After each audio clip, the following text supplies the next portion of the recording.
Assalamualaikum warahmatullahi wabarakatuh. Adik-adik semuanya, sebelum kita memulai pembelajaran pada hari ini, mari kita berdoa bersama-sama agar pembelajaran pada hari ini dilancarkan oleh Allah Subhanahu wa taala. Kita berdoa bersama-sama. Bismillahirrahmanirrahim. Raditu billahi robba wa bil islami dina wa bi muhammadin nabiyyan wa rasula. Rabbi zidni ilma warzuqni fahma, amin ya rabbal alamin. Baik adik-adik, pertemuan kali ini kita melanjutkan dari bab yang minggu kemarin, yaitu di bab 6 dengan ilmu pengetahuan semua menjadi lebih mudah. Baik, yang pertama yaitu B, membaca, mengartikan dan memahami Quran surat Al-Mujadalah ayat 11. Bismillahirrahmanirrahim. Ya ayyuhalladzina amanu idza qila lakum tafassahu fil majalisi fafsahu yafsahillahu lakum wa idza qila ansuzu fansuzu yarfa'illahu alladzina amanu minkum walladzina utul ilma darajat wallahu bima ta'maluna khabir. Yang artinya, hai orang-orang yang beriman, apabila dikatakan kepadamu berlapang-lapanglah dalam majlis, maka lapangkanlah, niscaya Allah akan memberi kelapangan untukmu. Dan apabila dikatakan berdirilah kamu, maka berdirilah, niscaya Allah akan meninggikan orang-orang yang beriman di antaramu dan orang-orang yang diberi ilmu pengetahuan beberapa derajat, dan Allah Maha mengetahui apa yang kamu kerjakan. Quran surat Al-Mujadalah ayat 11. Untuk selanjutnya memahami Quran surat Al-Mujadalah. Surat Al-Mujadalah termasuk surat Madaniyah, terdiri dari 22 ayat. Dinamakan Al-Mujadalah artinya pembantahan. Dinamakan juga Al-Mujadalah artinya wanita yang mengajukan gugatan. Pada awal surat ini disebutkan adanya bantahan dari seorang wanita yang bernama Khawlah binti Sa'labah terdapat suaminya yang telah menziharnya. Surah Al-Mujadalah diturunkan Allah setelah surat Al-Munafikun. Adapun isi kandungan surat Al-Mujadalah ayat 11 antara lain yakni yang pertama, Allah Subhanahu wa taala menjelaskan keutamaan orang-orang yang beriman dan berilmu pengetahuan. Kemudian yang kedua, Allah Subhanahu wa taala ini menyeru agar orang yang beriman berlapang-lapang dalam majelis. Kemudian yang ketiga, yaitu orang yang memberi kelapangan saudaranya dalam majelis, maka Allah Subhanahu wa taala akan melapangkan kehidupannya. Kemudian yang selanjutnya, Allah Subhanahu wa taala menyeru agar orang yang beriman apabila diperintahkan berdiri hendaknya berdiri. Kemudian selanjutnya yaitu orang yang beriman dan berilmu pengetahuan maka akan diangkat derajatnya oleh Allah Subhanahu wa taala. Kemudian yang keenam yaitu ilmu pengetahuan harus dimanfaatkan sebaik-baiknya untuk kemaslahatan umat manusia.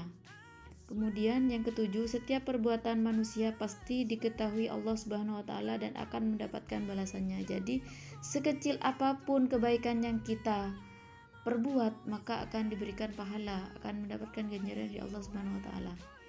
Begitu pula sebaliknya, sekecil apapun kejelekan, keburukan yang kita lakukan maka akan mendapatkan balasan dari Allah Subhanahu wa taala. Kemudian selanjutnya yaitu perilaku orang yang cinta ilmu pengetahuan. Menuntut ilmu merupakan kewajiban bagi setiap muslim. Menuntut ilmu tidak hanya terbatas di lingkungan sekolah saja, namun belajar di majelis-majelis taklim ataupun di kajian-kajian agama juga termasuk menuntut ilmu. Oleh karena itu hendaknya dilakukan dengan semangat karena sedang melaksanakan perintah Allah Subhanahu wa taala. Untuk selanjutnya yaitu hadis-hadis yang berkaitan dengan ilmu. Bismillahirrahmanirrahim. An Anas bin Malik qala Rasulullah sallallahu alaihi wasallam, talabul ilmi faridatun ala kulli muslimin wa muslimatin, yang artinya dari Anas bin Malik radhiyallahu anhu berkata, Rasulullah sallallahu alaihi wasallam bersabda, menuntut ilmu itu adalah kewajiban bagi setiap muslim. Hadis riwayat Ibnu Majah. Kemudian untuk hadis yang selanjutnya, man arada dunya fa'alaihi bil ilmi wa man aradal akhirata fa'alaihi bil ilmi, yang artinya barang siapa menghendaki kebaikan dunia maka hendaknya ia menggunakan ilmu, dan barang siapa menghendaki kebaikan akhirat maka hendaknya ia menggunakan ilmu.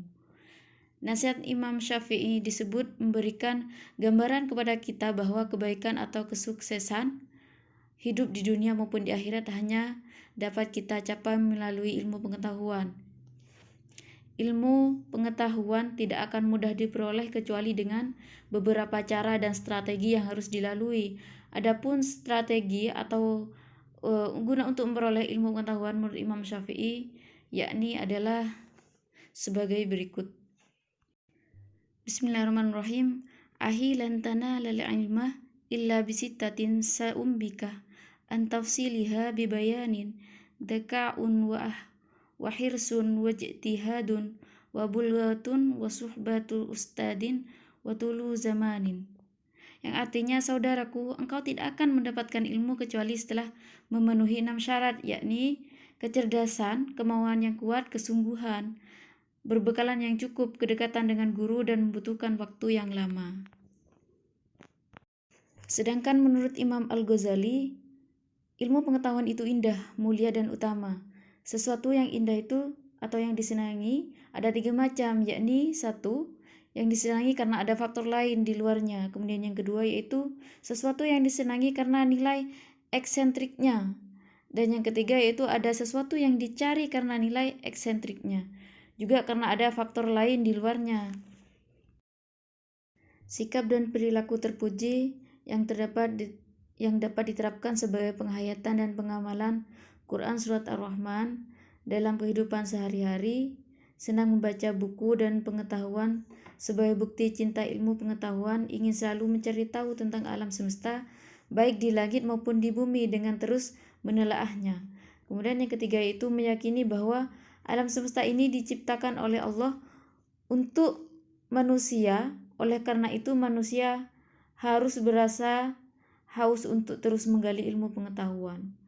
Kemudian untuk selanjutnya, rendah hati atas kesuksesan yang diraihnya dan tidak merasa rendah diri dan malu terhadap kegagalan yang dialaminya.